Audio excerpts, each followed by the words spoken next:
Some music from the motion picture Henry V, which of course is based on the famous play by Shakespeare. This thing came out in 1989, and Kenneth Branagh received two Oscar nominations, one for Best Actor and one for Best Director for this flick, and then Phyllis Dalton won an Academy Award for Best Costume Design. But it's a great movie. I've seen it a number of times, and I don't typically watch movies multiple times, but this is one that I have watched a number of times, and in fact own a copy of it. And that's another thing that I tend not to do is own copies of movies because how many times can you watch them? So the movies that I do own are far and few, and but this would be one of them. So if you haven't seen it, give it a watch. It's a great flick, and see what you think of it. This is Hexes and Soldiers, episode 20. My name is Jason, and welcome back, everybody. I'm glad to see all your familiar faces, and of course, as usual, a few new faces out there. A big hearty welcome to you guys as well. Welcome aboard. Not too much going on. I've got a few things on the table, and I'll get to that in a second. Also, I did something I don't usually do, and that is I chimed in on a thread I noticed on Board Game Geek. I try not to get wrapped up into these things. People are obviously entitled to their opinions. This show, of course, is just nothing but opinions. Um, we're all entitled to them, but it was about this gentleman who was expressing his discontent or disenchantment with ASL, and that in and of itself is fine. But then he kind of, I don't want to say he was bashing it, but he was saying some things about it that I thought were perhaps inaccurate or unfair. So the natural instinct was to, as a mother might defend her cub, come to the aid of this greatest of games. Not that it necessarily needs an aid or a savior, but the game speaks for itself. But as I said, no, I thought there were some unfair things said about it, and I wanted to kind of focus on those and maybe give this gentleman another perspective. And I was diplomatic about it. I wasn't rude. There's no reason to be. And then I guess where I went wrong is I decided to alert the ASL group on Facebook of this thread. And a lot of people responded. A lot of people chimed in on it. And then a few people just thought it was a waste of time, as it probably is. And I guess one guy said, what concern is it of yours that this guy quits ASL? And really, it is of no concern. He can start or quit whatever game he wants to, but when he starts saying things that I think are unfair or inaccurate about, again, this greatest of games, I feel free to, like, maybe set the record straight. So that's what I did. And I don't, like I say, typically do this, and I probably will never do this again. It's just too, I don't know, it's almost like discussing politics or religion. Again, people are entitled to their own opinions, and that's fine. And what's the point? We got better things to do. So I'm not even sure what my point is in bringing this up, but I thought it was unfair what was being said, and I felt it my duty to defend ASL, and I probably wouldn't do that for any other game. But I guess that goes to show how passionate I am about ASL. So that was interesting. And then I had intended this show to be about Army Group Narva. I cried and whined and carried on from the time I ordered this thing until the time it finally showed up. And then I shuffled my feet and took my time and finally got it on the table and was going to do a show about it, and I will. But there are some technical things that I'm dealing with this game, and some minor things. But I've never played this game, obviously, or any other game by this designer. So it's taking some getting used to, and there is a little bit of muddled confusion going on. So to do a show on that would be premature, as I haven't even really played it thoroughly. So that's going to have to wait. Still fiddling around with the Battles of Napoleon stuff, and I guess what is happening there is I'm slowly carving out an entirely new game, which hopefully I can attribute or attach to myself so that it bears no resemblance to its former appearance, and that can be good or bad. But anyway, that's a lot of fun. And as far as the post office goes, still delivering the mail.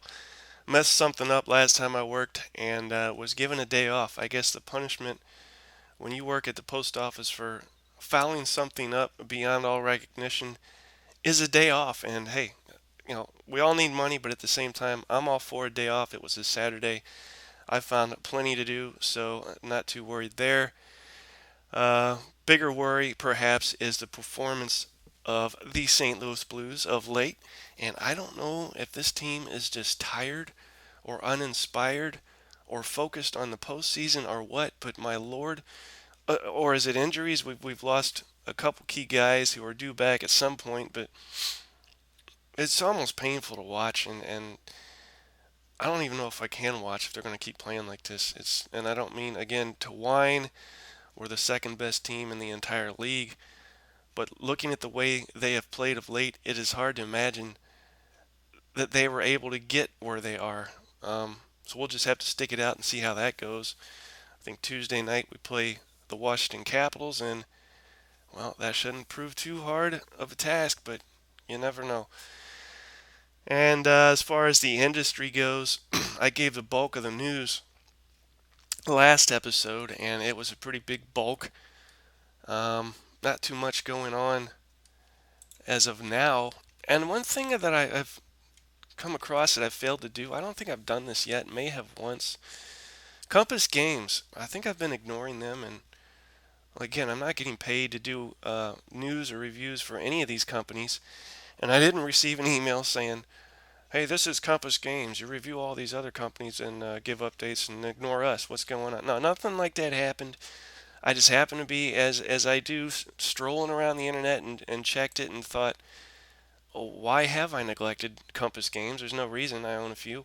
But anyway, they need your assistance because they have 3 finished games that'll be ready to go once the counters arrive from printers in roughly 6 weeks. And they are referring to End of Empires 1744 to 1783, which is a 2-player game covering the 3 great conflicts fought on the North American continent between 1744 and 1783. King George's War, sometimes known as the Old French War, and this is a solitaire game, or rather solitaire friendly, they say. And then Designer Edition Bitter Woods. Now here we go. Okay, I didn't want to get started on the Bitter Woods thing, but they set it off. Originally, oh, what was it? I can't think straight right now. And now here, Compass Games is coming out with a designer edition of Bitter Woods. And does nobody own the rights to this? It was just hopping from company to company. Well, they're saying it's the premier edition among, I guess, premier editions and premier editions of this highly acclaimed regimental level battle of the Bulge game and includes all aspects of the original game plus the expansion edition. And the original Bitter Woods was Avalon Hill game. So yeah, another edition of Bitter Woods. And do we need another edition? Well, maybe. I mean, if it comes out and a ton of people buy it, then I guess the answer is the question. But I thought the original Avalon Hill edition was fine, and then the Bitterwoods expansion kit was good as well. Then, of course, you had the L2 edition, the 4th edition that came out, and now this one. So I'm not sure how many editions of Bitterwoods we need, but hey, for those of you that are extreme fans of this game and just can't wait, well, and it's a good time to be you. La Bataille de France 1940 represents the jump of the Warstorm series from the Spanish Civil War into World War II, and I'm curious about the Warstorm series. Don't know much about it, and eager to see where it takes us. Based on the system originally used in A la Barricadas, the first game in the Warstorm series, La Bataille de France 1940 incorporates new and adapted rules for the World War II era. And they say they will release one game every 3 months starting in May in order of how many pre-orders each game has. And that is, I think, standard. And then they give their pre-order policy. They talk about enemy action Ardennes, which will be shipping in the end of July. and they say everything is finished except for the rules layout. And the pre-order standing as of, this was from March 14th, so a little behind. First would be End of Empire, second Bitterwoods, and then Leva Teal 40. And then they talk about Silent War and the IJN reprint, and two of their most popular out-of-print games, which are now being reprinted and available for pre-order. Silent War, which retails for $75, can now be ordered at a pre-order price of $65. Seems like they could have done a little better there in price. But anyway, IJN, the Silent War expansion module, which retails for $30, can now be ordered at a pre-order price of $24. Both games are expected to be available in June, and during their recent warehouse move, I guess they moved, they discovered a hidden cache of components for some out-of-print games, and now have limited quantities of the following: Proud Monster Deluxe, No Peace Without Spain, and Red Storm Over the Reich. And they say that Proud Monster Deluxe and No Peace Without Spain are being sold at their discounted pre-order prices. $100 for Proud Monster Deluxe and $45 for No Peace Without Spain. And that Proud Monster Deluxe, of course, is the deluxe version of, well, Proud Monster, but big Eastern Front game, a lot of fans. I haven't played it, so I can't really comment too much on it, but any Eastern Front fans out there, and I know there's a couple, including myself, thought about maybe getting this, well, maybe give it a shot. I've read that the original Proud Monster flows a little bit better than the deluxe version, but I guess that's can be argued. And then they say that these games will only be available directly from Compass Games. So note the quantities are limited. Now is your chance to own a copy of these out-of-print games. And then, of course, breaking the chains is shipping and still available at pre-order prices. And that is your news. Not too much, just some stuff from Compass Games. And then the top 10 of the week, we have the top 100 Years War games. Now, I'm not the biggest, and I tend to say this about everything other than World War II and especially East Front, not the biggest, but I'm not the biggest 100 Years War games fan, nor anything else before, during, or slightly after that, unless you, of course, you're talking about Napoleonic stuff, you know, the musket and pike thing and the Iron Men series, you know, all that stuff. Yeah, I don't know. Even the Ancients. I'm just not a big Ancients fan. But I'm focusing on 100 Years War for a reason you'll know sooner than later. And yeah, but anyway, top 100 Years War games. And we'll start with number 10, of course, The Black Prince. And this one, I don't know much about. I haven't played it. But designer Robert Markham came out with this, and published by 3W in '92. Features 4 battles from the 100 Years' War. 3 of these battles include Edward, Prince of Wales, otherwise known as the Black Prince. And these battles are coupled with a later battle, Verneuil and the Second Agincourt, to present 4 of the most important battles of the war. Each battle was not only a clash of arms, but also a clash of military systems and weapons, and the English longbow would be pitted against the French lance with the crown of France in the balance. With a game system designed by Rob Markham is medium complexity, features rules on a longbow, heavy cavalry charges, commands and command control, ammunition, and demoralization. The system is quick to learn and quick to play, with games taking between a half and 3 hours to play. So that's number 10. And then that brings us to the 100 Years' War, number 9. And this is Strategy and Tactics number 177 magazine game, designed by David McElhannon, Joseph Miranda, and Beth Kamen. Decision Games, 1995. And the game recreates the wars fought between England and France between 1337 and 1453. Each game term represents a body year. Each unit represents leaders or 1 to 2,000 soldiers, and the units are either English in red or French in blue, or independent in white. And the map is divided into areas, not hexes, and comes with about 280 counters. And victory is determined by comparing each major power's victory point total with its initial resource value. Victory points are awarded for occupation of capital cities, the total treasury value of occupied areas, and in its own treasury, and areas with shared ownership have shared treasury points. So another game I'm not overly familiar with, but looks pretty interesting.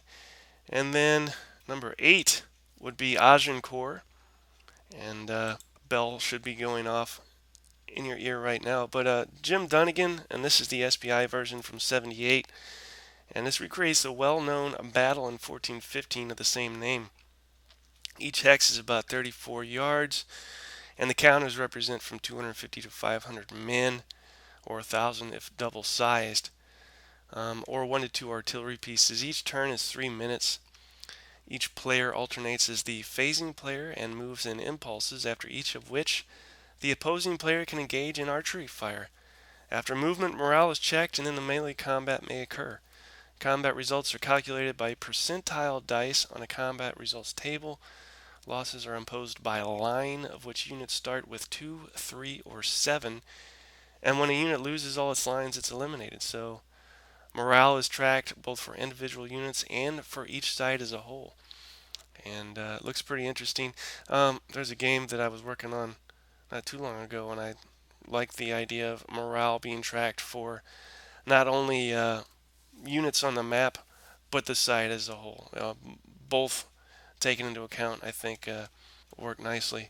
So that was number 8, Agincourt. And then number 7, we have Joan of Arc.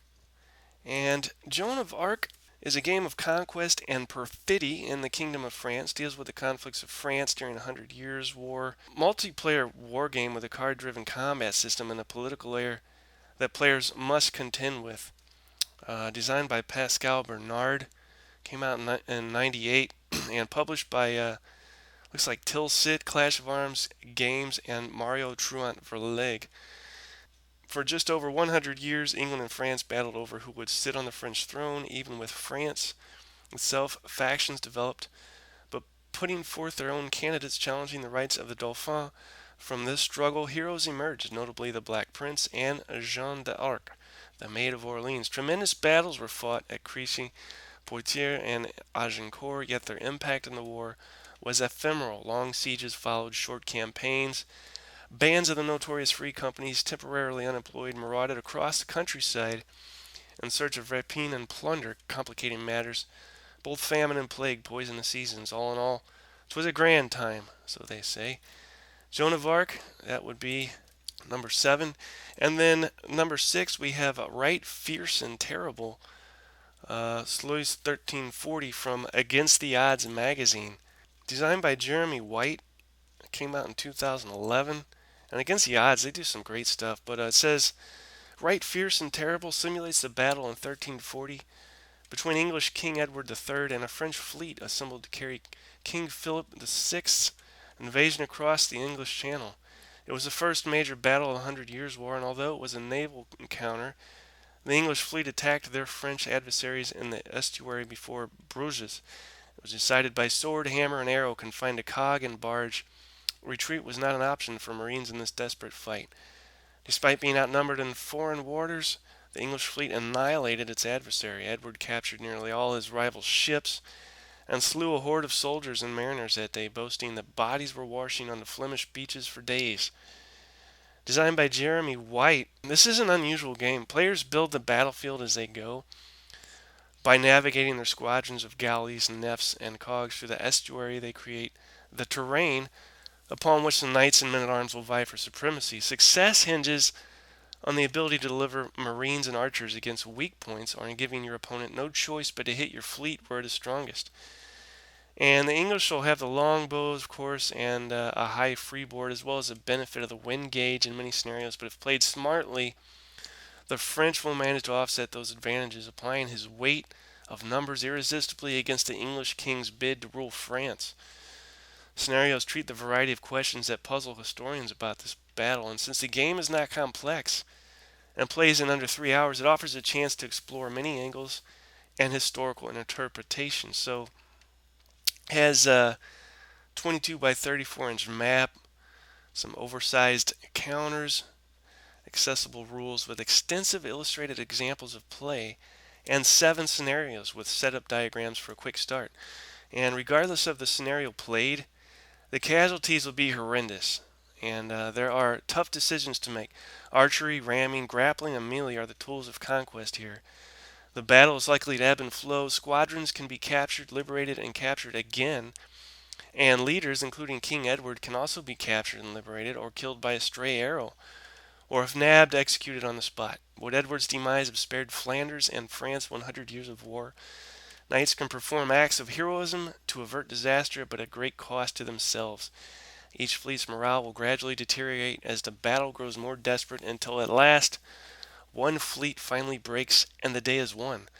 So that is right fierce and terrible. Sluis 1340, number 6, which brings us to number 5.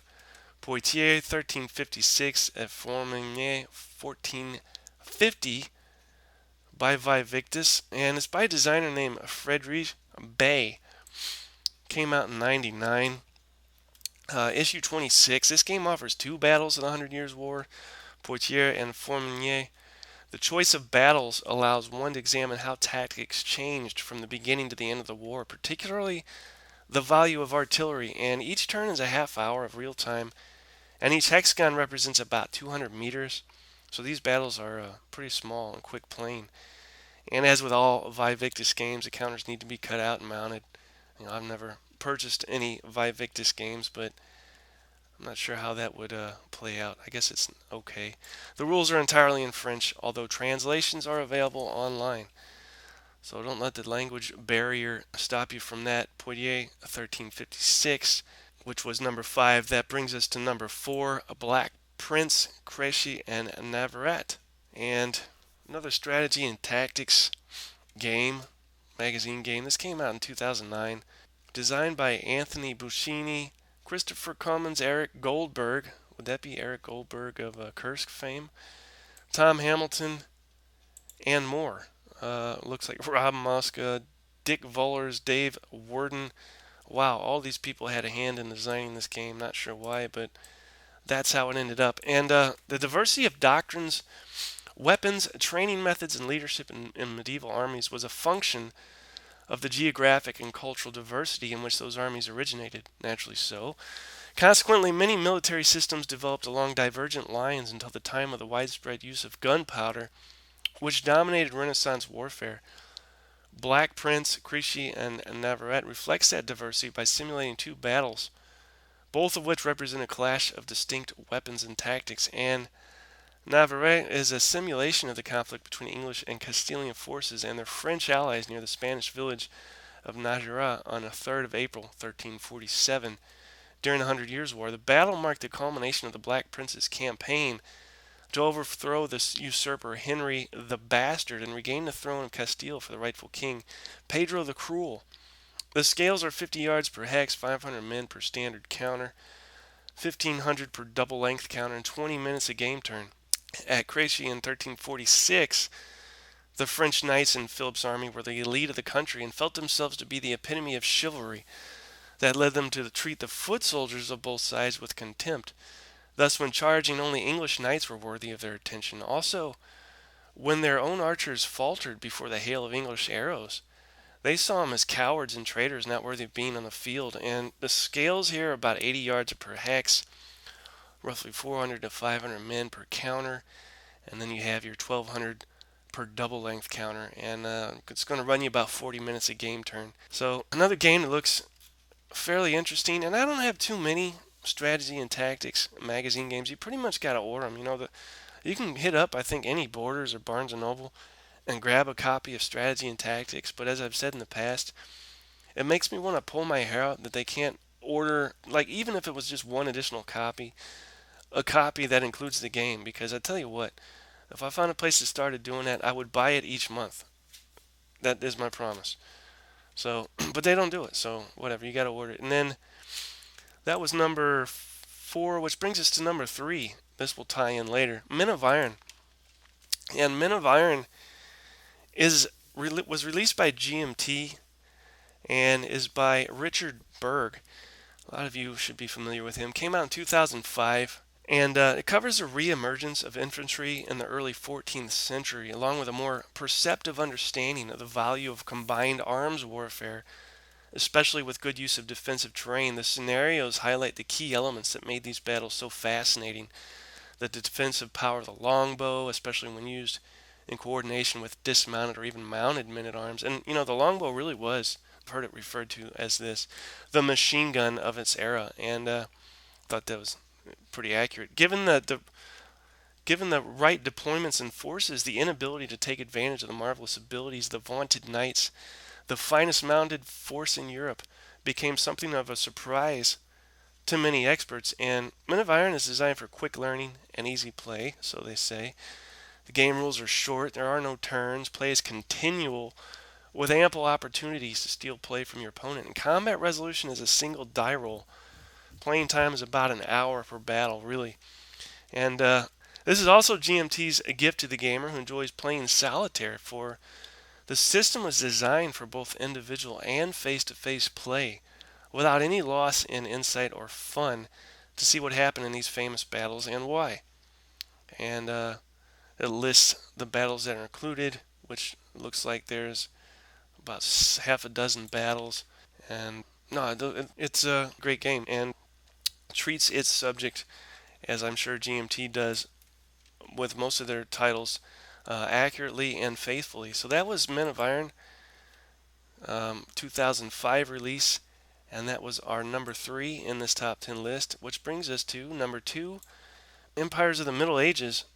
And this came out in 1980, and I think you can get this through Decision Games.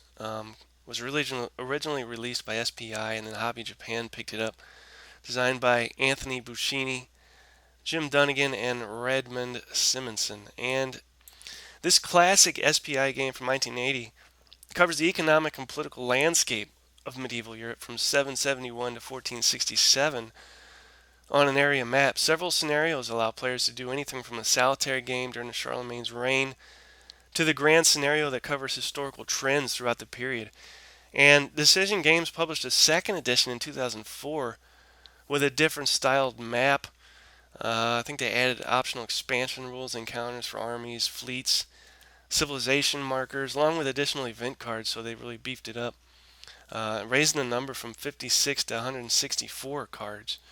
And at the start of each player's round, event cards are drawn which change the strategic situation, such as you could have like plague or bounty, or benefit a player in various ways. And the descriptions of the events contain a great deal of historical information, adding much interest to the game. So each player can attempt to perform up to 5 endeavors per 25-year-long turn. And there are 6 types of endeavors: conquest, pillage, diplomacy, defense, fortification, and ruling. Additionally, moving armies and fleets and taxation may always be performed. And endeavor resolution is diceless. Instead, your cards, which show an array of results for each type of endeavor, are drawn. And the card might also require a leader stature check, which can change the player's combat, administration, and diplomacy ratings. So, endeavor resolution is affected by the appropriate leader rating and the involved area's language, religion, population, and social state, which changes frequently. Poor performance can lead to unrest or rebellion in an area, and an area's social state value rises and falls as a result of events and endeavors. And improving the social state of your empire is an important object of play. You got your optional rules, and it adds non-player raiders and magnates. So interesting game as well. And that was the second in our list. Came out in 1980. Empires of the Middle Ages, which brings us to the number 1 game in our list, and that would be Warriors of God. And why not an MMP title? MMP doing some fine work, and I would expect nothing less. Designed originally by Makoto Nakajima, and then I think Adam Starkweather picked this up and polished it up. Came out in 2008. Was the 2008 Charles S. Roberts Best Pre-World War II Era Board Game winner. So high praise there. And yeah, International Game Series. There's a number of games that MMP has released via this, and some good stuff out there. But the 100 Years' War, it says, was a pivotal event in medieval European history, as we've come to know. And Warriors of God, Multiman Publishing, and Game Journals magazine have joined hands to bring a unique perspective to this conflict, and they really have. As always, playability matched with historical accuracy has been achieved to a remarkable degree. Players move their leaders and units using a unique impulse game system that shows both the strategy and tactics of the period. The game also recreates the massive swings of fortune, which were so much a part of the Hundred Years' War. And even with such a simple and easily learned system, all the special rules necessary to give players a full feel for the period are here: archers, Joan of Arc, and much, much more. And yeah, this game, as I said, was designed by Nakajima and developed in English by Adam Starkweather. A lot of fans of this game have read a lot of good things about it, and I feel comfortable with it sitting at the top of this list. Um, if any of you out there are fans or have played this and wish to proselytize or share something about it, feel free to do so underneath this podcast. So that is your top 10 list, and that brings us to, moving right along, the meat of the matter, or as I might start calling it, the Situation Room. And this week in the Situation Room, we have something that is known as Agincourt. Some of you might be familiar with this, and all of you listening by the end of the show will be familiar with this. But I'll start with a speech that was given by a Mr. Henry V, and it goes like this. A gentleman says, as they're waiting for the battle to begin against the French, a gentleman amongst the English army says, "Oh, that we now had here but 10,000 of those men in England that do not work today." And he was pretty intimidated by the mass French army that was gathering before them. The numbers were overwhelming, literally. And Henry hears this, approaches the gentleman and says, "What is he that wishes so? My cousin Westmoreland? No, my fair cousin, if we are marked to die, we are and now to do our country loss, and if to live, the fewer men the greater share of honor. God's will, I pray thee, wish not one man more. By Jove, I am not covetous for gold, nor care I who doth feed upon my cost. It yearns me not if men my garments wear. Such outward things dwell not in my desires. But if it be a sin to covet honor, I am the most offending soul alive. No, faith, my coz, wish not a man from England. God's peace, I would not lose so great an honor as one man more. Methinks would share from me for the best hope I have. Oh, do not wish one more. Rather proclaim it, Westmoreland, through my host, that he which hath no stomach to this fight, let him depart. His passport shall be made, and crowns for convoy put into his purse. We would not die in that man's company that fears his fellowship to die with us. This day is called the Feast of Crispian. He that outlives this day and comes safe home will stand a tiptoe when this day is named, and rouse him at the name of Crispian.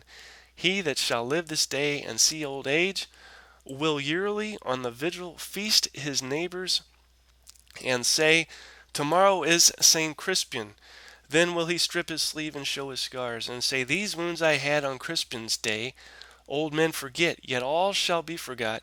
But he'll remember, with advantages, what feats he did that day.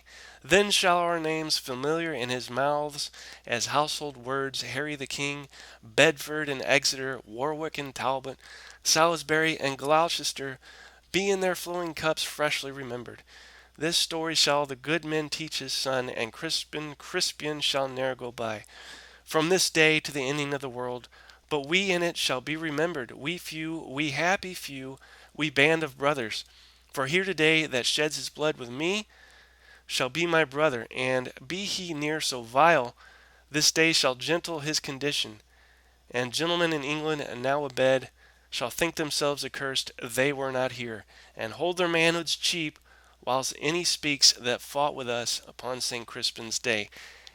So begins the introduction to the Battle of Agincourt, but by way of a little more in-depth introduction and focus on the campaign that led up to the Battle of Agincourt, and say that Henry V invaded France following the failure of negotiations with the French. He claimed the title of King of France through his great-grandfather, Edward III, and although in practice the English kings were generally prepared to renounce this claim if the French would acknowledge the English claim on Aquitaine and other French lands, the terms, he initially called a great council in the spring of 1414 to discuss going to war with France, but the lords insisted that he should negotiate further and moderate his claims. In the following negotiations, Henry said that he would give up his claim to the French throne if the French would pay the 1.6 million crowns outstanding from the ransom of John II, who had been captured at the Battle of Poitiers in 1356, and concede English ownership of the lands of Normandy, Touraine, Anjou, Brittany, and Flanders, as well as Aquitaine. Henry would marry Princess Catherine, the young daughter of Charles VI, and receive a dowry of 2 million crowns. The French responded with what they considered the generous terms of marriage with Princess Catherine, a dowry of 600,000 crowns, and an enlarged Aquitaine. By 1415, negotiations had ground to a halt, with the English claiming that the French had mocked their claims and ridiculed Henry himself. And there is a scene in the beginning of Henry V, the movie, in which a present is presented to King Henry, and he opens it, and it's a box of tennis balls. And I guess the slight is that Henry needs to step down from these lofty political and military endeavors and stick to more childish matters such as games and the like. I thought that was pretty clever. But then in December of 1414, the English Parliament was persuaded to grant Henry a double subsidy, which was a tax at twice the traditional rate to recover his inheritance from the French. And then on the 19th of April, 1415, Henry once again asked the Great Council to sanction war with France, and this time they agree. So Henry's army landed in northern France on the 13th of August, 1415, and they besieged the port of Harfleur, which was also a giant fort, and with an army of about 12,000. And again, in the movie Henry V, they depict this, and they also depict some of the underground mine works that were being dug. I guess this was typical of the day to perhaps bring down fortress walls and things. Pretty interesting stuff. But the siege took longer than expected, and the town surrendered on the 22nd of September. And the speech that Shakespeare writes, for which Henry delivers the ultimatum, is pretty harsh. I won't repeat it here, but it's some pretty scathing words, and I don't think the French want to test him, so they give in. And the campaign season was also coming to an end, and the English army had suffered quite a few casualties through disease. Rather than retire directly to England for the winter with his costly expedition, resulting in the capture of only one town, he decides to march most of his army of about 9,000 through Normandy to the port of Calais, the English stronghold in northern France, to demonstrate by his presence in the territory at the head of an army that his right to rule in the duchy was more than a mere abstract legal and historical claim. And he also intended the maneuver as a deliberate provocation to battle aimed at the Dauphin, who had failed to respond to Henry's personal challenge to combat at Harfleur. So, finally, by way of introduction, the French had raised an army during the siege which assembled around Rouen. This was not strictly a feudal army, but an army paid through a system similar to the English. The French hoped to raise 9,000 troops, but the army was not ready in time to relieve Harfleur. After Henry V marched to the north, the French moved to blockade them along the river Somme, and they were successful for a time, forcing Henry to move south away from Calais to find a ford to cross. But the English finally crossed the Somme south of Peronne at Agincourt and Auvergne and resumed marching north. Without the river protection, the French were hesitant to force a battle, and they shadowed Henry's army while calling Simon de Noble, calling on local nobles to join the army. And by the 24th of October, both armies faced each other for battle, but the French declined, hoping for the arrival of more troops. And the two armies spent the night of the 24th of October on open ground. The next day, the French initiated negotiations as a delaying tactic, but Henry ordered his army to advance and to start a battle that, given the state of his army, he would have preferred to avoid or to fight defensively. That was how Crécy and the other famous longbow victories had been won. The English had very little food, and they had come about 260 miles in 2.5 weeks. They were suffering from sickness. They had dysentery going around, and they faced just severely large numbers of well equipped French men at arms. So the French army blocked Henry's way to the safety of Calais. However, and delaying battle would only further weaken his tired army and allow more French troops to arrive. So that is how it is set up here, and then we'll move right into the battle itself. So, in addition to the speech that I gave earlier, the St. Crispin speech, another thing that could be added is Henry is said to have added that the French boasted that they would cut off two fingers from the right hand of every archer so that he could never draw a longbow again. And whether this was true is open to question, as previously noted. Um, Death was the normal fate of any soldier who could not be ransomed, and that was the rule of the day. A lot of these people made their money not by. Let me back up. A lot of these people didn't even fight just to fight. They fought for money, and the way you got money is to ransom people that you captured. So that was the prime directive by way of fighting at this time. Which brings us to Friday, October 25th, 1415, and Henry V is set to lead his army of Englishmen against the French. Now, the pen of Shakespeare accorded Henry a rousing pre-battle speech, which I've already read, and as well, history accorded him one of the greatest victories of all time, as a few handfuls of Englishmen would invariably defeat an army roughly three times its size, and that figure fluctuates depending on your sources, but that seems to be the average consensus, is that the English were facing an army roughly three times their size. So during the 14th and 15th centuries, the English and French would continuously bicker and argue and fight with each other. And during this Hundred Years' War, battles were constantly being fought over land. So the English had gotten the upper hand with victories at Cressier and Poitiers, but by 1415, they had tallied really more defeats than victories, and heads were starting to hang a little low. So enter Henry V, who's only 28 years old, but already an experienced soldier. And in his bid to win back English pride, he started off by taking Harfleur and deciding it would be best to spend the winter in England and began to head back. And it was en route to Calais that he ran smack into the middle of a French army. And the event that would follow would be known as Agincourt. Extravagantly armored French knights faced an exposed and severely outnumbered English army.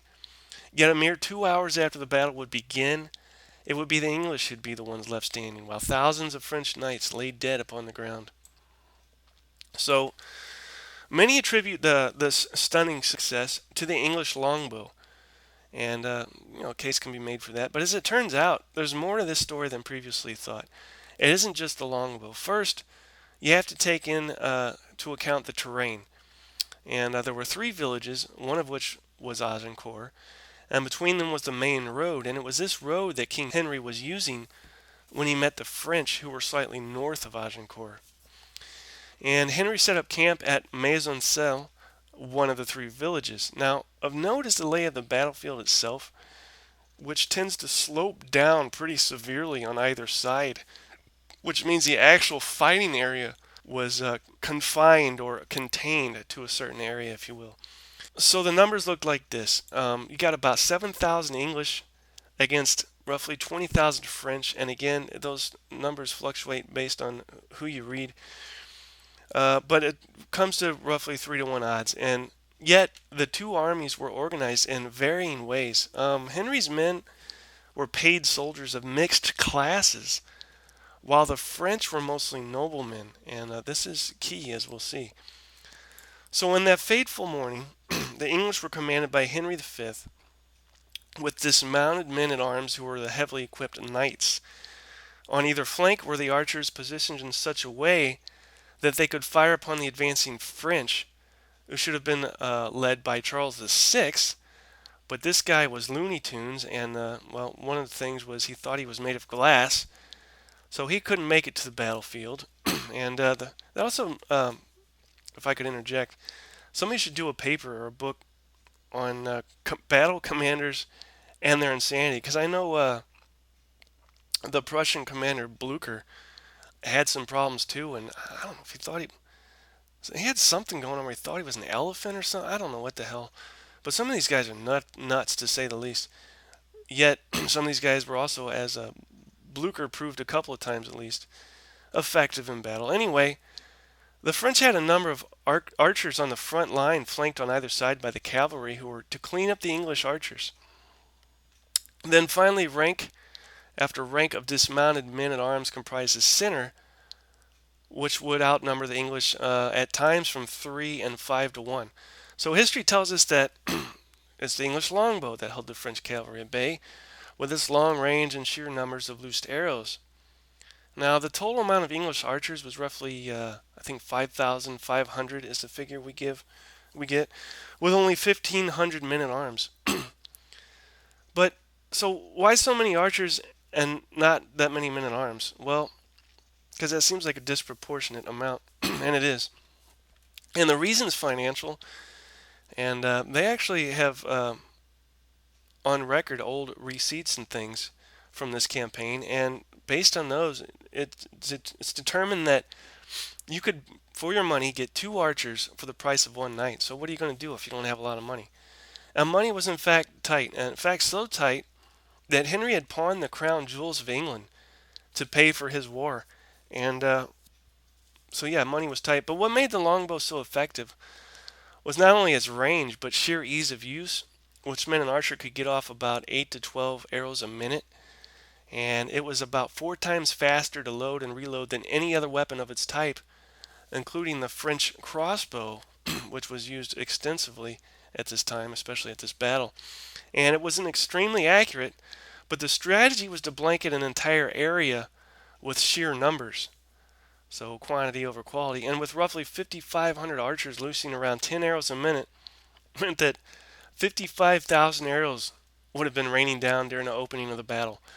And certainly enough to make it seem cloudy and dark in the sky, I bet. What is more, these particular arrows, which are referred to as bodkin because of the tips, which were very long and intended to pierce things, these arrows were powerful enough to penetrate the older traditional iron armor, but this was a time in which new things were coming around, and one of them was steel armor.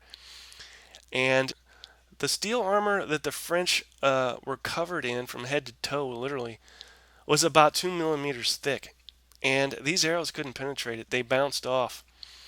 They glanced away. And this means the charging French knights would have emerged relatively unharmed from the swarms of arrows that were being fired at them. And more, these swarms of arrows would have only lasted really just during the opening phase of the battle. You couldn't sustain this throughout the entirety of the battle.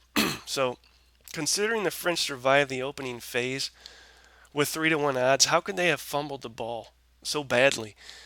And as I mentioned, Charles VI is AWOL. So, and his steed, French Marshal Boucicaut, intended to use correctly combined arms tactics on the battlefield. And you know, the road to hell is paved with the greatest intentions, right? So using cavalry and crossbow, his intention was to use shock and quickly disperse the English. But the French crossbow section gets pushed into the back rank almost immediately and is thus rendered relatively ineffective. And the cavalry charge along the flanks was not completed by the whole of the cavalry. The intention was to just mass this cavalry and just overwhelm the English, but it didn't happen that way. And one chronicler of the time states that when the mounted charge began, there were many French cavalrymen who had wandered off to warm themselves or stretch their legs and feed their horses. So I'm going to assume some miscommunication there. So with the crossbows unable to protect the cavalry, the English arrows do find targets, but of a different kind, and these would be the horses. And the horses, of course, were unarmored, so they became casualties left and right. And a thrown rider from a horse could have a pretty bad, it could result in a pretty bad effect. And as both riders and riderless wounded horses turned and plowed their way back through the already advancing infantry, you can imagine a result which was nothing less than mass confusion. And the French marshal's tactical plan, though sound in theory, in action, it wasn't really carried out, and the nobleman who was tasked with carrying it out proved either incapable or unwilling to do so. It seems the marshal was overruled by the noblemen of the day, for at the heart of this premise is the very reason men more often than not fought in wars during the Middle Ages, as I stated earlier, was to make money. Additionally, there was still a kind of chivalrous code of conduct that had carried over from the previous age, and the nobleman would make his money typically by ransoming important persons, not by killing them, and it seems many unexperienced French lords demanded that they be placed in the vanguard as they were so eager to gain ransom and make money. So the trouble was, in the chaos of battle, it was hard to make out who was who. So then you get heraldry, and this is why it's used. And the French were obsessed with titles. They were obsessed with ranks, and they were obsessed with coat of arms, and would have looked for similar foes to fight, completely ignoring the archers, who they would have considered worthless and below them, especially in regards to ransom. You couldn't get anything for these guys, so what's the point in messing with them? They tended to just ignore them and look for the juicy stuff, but they messed up in doing that. And in fact, the French noblemen were astounded to find that these lowly Englishmen were attacking them, and the archers had begun to pick up anything at hand and swing, stab, or hit the French with whatever they could, literally. And even the mallets they used to bury the pikes, the pointed pikes, as defensive measures. Those mallets were used to wallop dudes on the head, and all kinds of stuff was getting used. So once these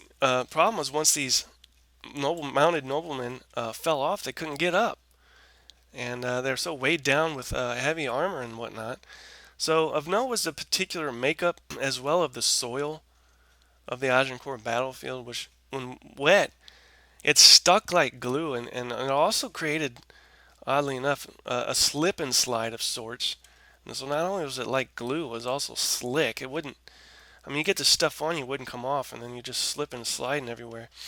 There was also a suction-like effect that occurred when trying to march through it that required great exertion to traverse. Now, simply put, you have the French clad, as I said, in head to toe with armor, traversing this muddy battlefield.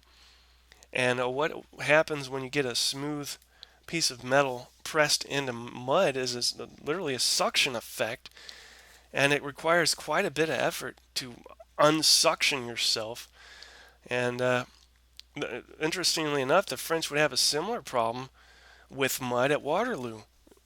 And what happened there was battlefield was wet and muddy, and I think a number of Napoleon's commanders had implored him to wait until the ground dried more, because what had happened is when the cannons fired, these cannonballs, which would usually mow down, skip along the ground and mow down lines and lines of men, just stuck in the mud. So, it wouldn't be the first time the French had a problem with mud, or the last.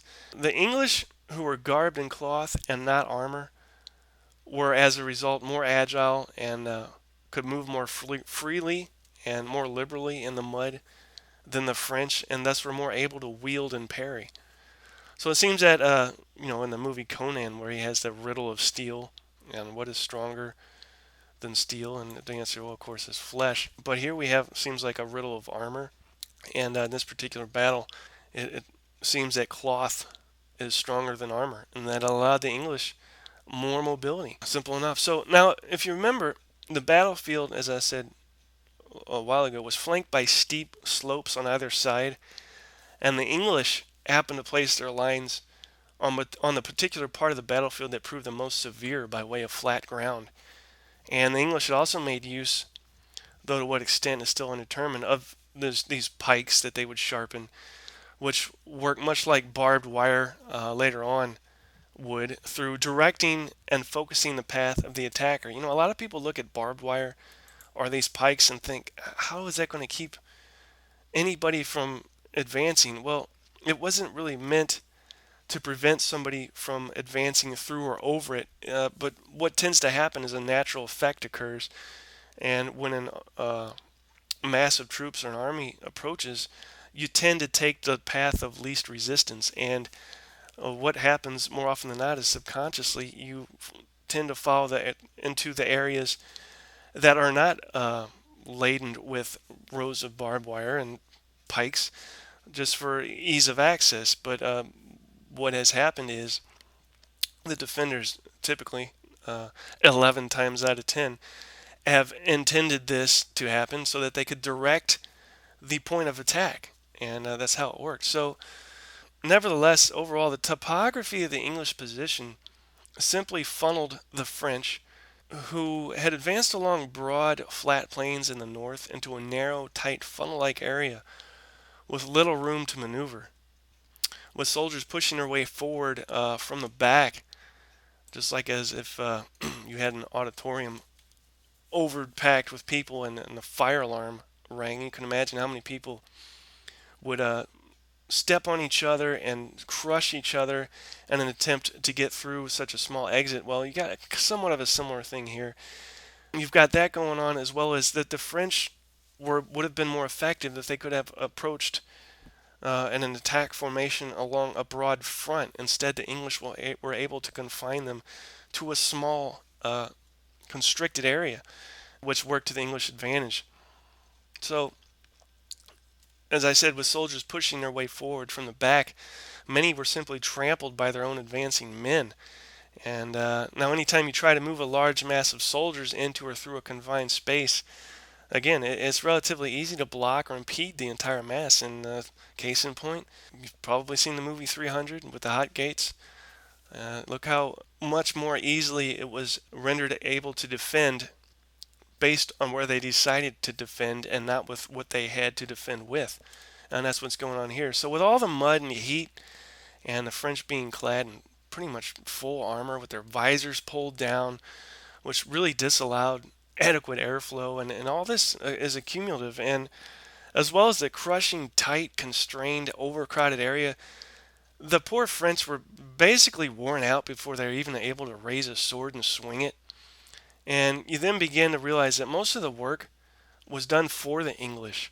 And it was, as it was, many French, in fact, had died without even facing an opponent. And many French were simply would never be able to slip into or through the major bottleneck to fight at all.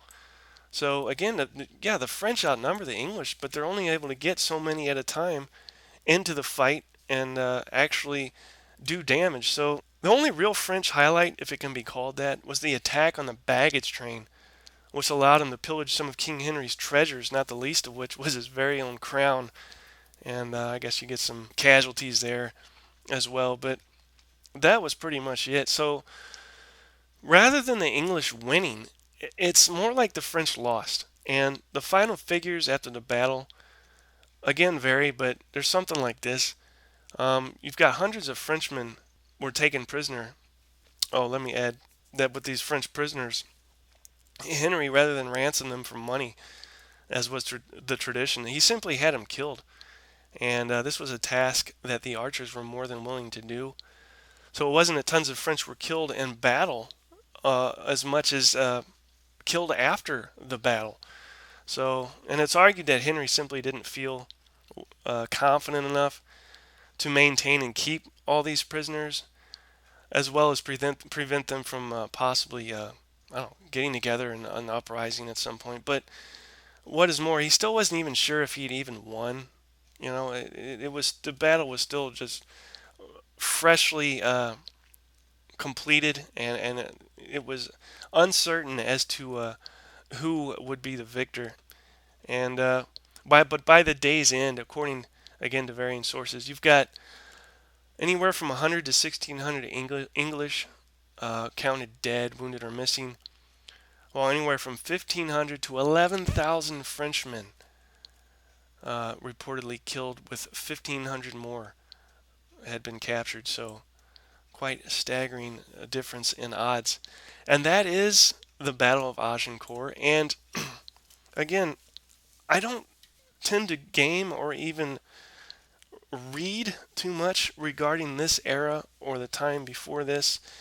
Anything before World War One, really, the only stuff that interests me is the Napoleonic stuff. But this particular battle fascinates me. So that's why I've chosen to present this, and I hopefully you will see why I find it interesting. There's a lot going on here, and it is a fight, a holdout against significant odds. And you got to remember the English were tired, they were sick. Um, they probably weren't even any condition to fight in the first place, and still pulled off this massive victory. So interesting stuff. And of course, there are games regarding this, and as there should be, because you get something from a game that you don't from reading. And one of the first things I noticed when setting up Army Group Norwa was the initial battle lines, and automatically clarified the beginning of the battle in a way that just reading about it left somewhat cloudy. So the games regarding this include a few. You've got Game Designer's Workshop, Agincourt, which came out in '78, and I'm only going to include this because it exists. Let's put it that way. But avoid it at all costs. The map is just ridiculous. It doesn't take anything into account hardly regarding terrain or topography.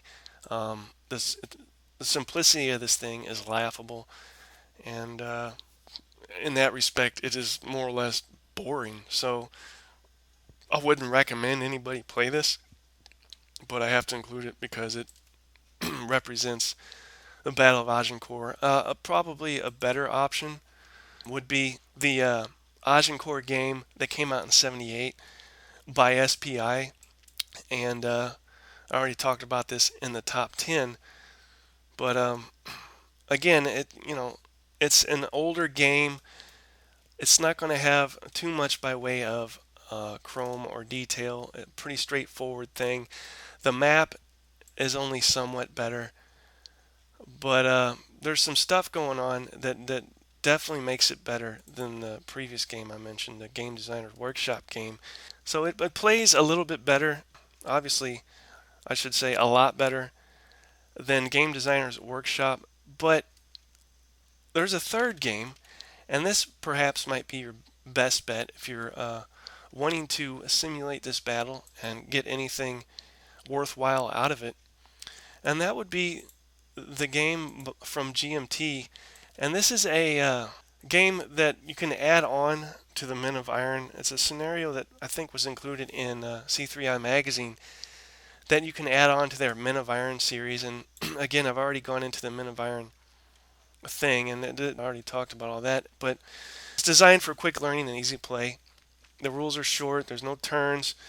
It's pretty cool that it is continual with ample opportunities to steal play from your opponent. And you can play this by yourself or face to face, which that means a lot because a lot of people can't find people to play games with, and or if you have somebody, you have that luxury, well, then you can do it this way. But the particular rules that come with the Agincourt add-on scenario for Iron Man says that Agincourt is, as far as the English are concerned, one of the most remarkable and famous battles in medieval history, as it should be. Makes most Englishmen almost forget what a sour-faced prig Henry V really was, and I'm reading this from the rules. Outnumbered by as much as 4-1, tired, sick, and in pitiful shape, his ragtag army raised the three basic precepts of English tactics of the era to their greatest height: the defensive power of the longbow, a good defensive position, and the effectiveness of a creative and powerful overall command. The French, well, they rolled sixes on life's combat result table all day. That and having dozens of dukes and counts insist each one was supposed to be in command and at the head of every charge, plus a full morning's carousing, didn't help. So they say that this freebie battle for Men of Iron is probably history's prime candidate for solitaire play. However, by ignoring the historically oriented special rules, you can just as easily make a game of it. Then again, they say you're getting it free, so don't complain. So, regarding the initiative, historically, if you wish to follow, they say that path, the battle started with a volley of English longbow fire, and it did, which volley spurred the French first battle to charge. You can do this if you wish, after which the French have the initiative. And then terrain, it says several features are not overly self-explanatory. They cover the pikes And long poles, they say, sharpened to a point and placed in the ground directly in front of the longbow troops, with just enough space for those men to move through, but not enough for men at arms and horses. The hex sides without pikes represent the small avenues of approach to the English men at arms, designed with the purpose of directing all incoming traffic towards those units. It worked remarkably well, totally negating any numerical superiority the French had. Regarding French disorder, the English had originally deployed about half a mile to the rear, so the French decided that they were going to attack, and having deployed, sat back and waited. For hours, no one did a damn thing. So during that period, the French decided to turn the day into one big movable feast of a party, and drinking, gambling, and arguing over who would get to charge first became the order of the day, with no one of sufficient rank or presence to bring any of it to a halt. By late morning, the French army was all over the place, in no formation to do anything. And with no moving, Henry, fearful of losing the battle and his army through lack of action, moved his entire line forward. One would think that the French would take advantage of such a movement to charge. However, they were in no shape to do it, with everyone running hither and yon, and all the knights jostling for best position. By the time Henry's line was set, at about 11 in the morning, a totally disorganized French army found themselves under fire from his longbows, so they charged. And to represent this, for those wishing to play this historically, all, and yes, all French units start the game disordered. Isn't that cool? Moreover, to reflect this constant state of disorder, the French may not rally any units in a freebie activation, and when activated and not able to rally, all units in that command must move towards or fire at English units. And they say the above are quite dogmatically restrictive and are meant mostly for solitaire historical insight play, and do represent the French army on that day. And then you have chivalry and aggression, and they say that one of the causes of many French defeats at several of the battles of the early years of the Hundred Years' War was the tendency of French mounted men at arms, the knights, to combine their sense of chivalric honor, their natural tendency to attack, and a relative condescension to the capabilities of the English into ill-planned, piecemeal, full frontal charges that, given the excellent defensive capabilities of the English weapons and tactical thinking of the time, usually spelled disaster. For players wishing as much historicity as we can muster and a minimal number of pages of rules, we suggest you use the following rules. And they say that those of you who want to see what would have happened had the French knights been somewhat more clever can ignore them. But then they go on to say that anytime any of the three French leaders of men-at-arms is activated, and that leader is within 4 hexes of any English combat unit, all men-at-arms, regardless of their condition, in his command must attempt to charge the enemy. And they must do so in as direct a path as possible, even if this means moving through any foot units in their path. And they may not change facing unless it is absolutely necessary to do so to reach the most accessible enemy unit. Regarding French crossbowmen and archers, the French missile units cannot be rallied. Therefore, treat any retired result as eliminated. Regarding French combat results, this is another rule that reflects the total disorganization of the French army and its results. Considered optional when playing a what-if approach. Whenever any French men-at-arms incurs a retire result, all sorts of bad things happen. And trace a line of hexes as direct as possible, fewest intervening hexes, regardless of what's in those hexes, from that unit to the French standard. Any, and we mean any, unit that is in that path is automatically disordered. And French leaders, if or when a French replacement leader is eliminated, he is not replaced, and his command is now leaderless. The French apparently has the English wagon train. If any French combat unit ends its movement adjacent to an English wagon, but not adjacent to any English combat unit, that wagon is removed, and the English incur 3 flight points. And then flight levels you have regarding balance historically, question mark, they have a slaughterhouse. Although both sides had heavy losses, the French losses were catastrophic, as almost every noble above the rank of lord was either killed or captured. If you don't play the historical rules, it gets rather interesting, although the English position is tough to turn. The loss of an English longbow incurs only 1 flight point, and the loss of a men-at-arms unit incurs 4 flight points. The French considered the lower class bowmen unworthy of attention and certainly not a great source of possible ransom money. The loss of the wagons incurs flight points as well, and no flight level points are given for standards. So, terrain effects on movement. You have +1 for missile units to cross pike hex sides, +2 for dismounted unhorsed M8 across pike hex side, and then +2 to leave the zone of control of a mounted unit, and +1 mounted men at arms moving through missile or foot. So a number of things. I don't see anything particular regarding the mud, but so far they've been spot on. They also give terrain effects on shock, as well as terrain effects on missile fire. So there you have it, the Agincourt, I don't know, expansion, if you will, for the GMT game Iron Man, and they do, in my opinion, a damn good job of paying attention and not losing sight of the history of the battle, which is very important to me. What's the point of coming out with a game if you're going to ignore the history that was involved in that battle? And yeah, they do a great job. So, any of you that are 100 Years War fans, give Iron Man a try, and in particular, find the C3I issue that included Agincourt and see if you can change history or if you can repeat it. So that's that, and hopefully you got something out of that. And as far as future shows go, I don't know if next week will be the Army Group Narwa history / game review or not. Again, I have only just started playing that, and we'll see how that goes. Again, there are a number of options, any number of directions that I can go, but I'm trying to focus on that. So again, we'll see how it goes. But any news or anything that comes up between now and then, you will hear about then. And hopefully everybody has a wonderful week. So thanks for listening, and keep gaming.